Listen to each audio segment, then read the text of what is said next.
হয়েছিল? ঘটনাটা কালকে আমি কামুকসরা বাড়িতে একটা বিয়ে বাড়ি খেয়ে আসছিলাম। তখন আনুমানিক 6:30 এরকম ছিল। কিন্তু আমার বাড়িতে অতীত ছিল কালকেরা, গতকালকে তাই নিয়ে থাকছিল 11:30 পর্যন্ত। 11:30 পর্যন্ত কিছু হয়েছে না। কালকে মোহনপুর মেলাও ছিল, মেলার গাড়ি চলাকালীন চলছিল 12:30 পর্যন্ত, তখনও কিছু হয়েছে না। কিন্তু রাত্রে আনুমানিক 1টা থেকে 1:30টায় এই ঘটনা ঘটছে। কখন কে বা কারা করছে এখন তো আমিও কইতে পারতাছি না। আমার বাড়ি থেকে কমসে কম হইব 50 থেকে 60 মিটার হইব গাড়িতে রাখা। কখন জানি না কে করছে। পুলিশ প্রশাসনকে কওয়া হয়েছে? হ্যাঁ, কইছে।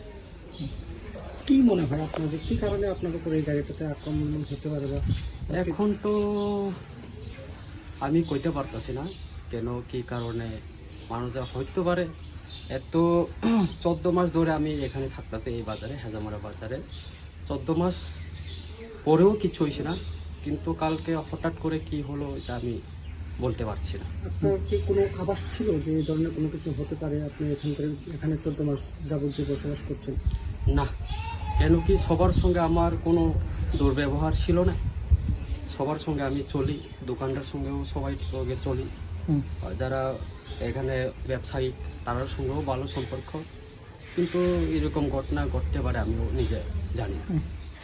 দলীয়ভাবে কোনো কিছু হতে পারে বলে মনে করছেন কি আপনি? দলীয়ভাবে এখন কারে দোষতে পারে? এখন তো যেমন আইপিএফটি তো আমার শরিক দল এবং ত্রিপুরা মোঠা তারাও তো আমাদের শরিক দল, কিন্তু 1-1.5 বছর বা 2 বছর বিধানসভার আগে তো ঠিক আছে আমরা ছিলাম না, তখন ঘটছিল একটা ঘটনা ঘটছিল আমার উপরে।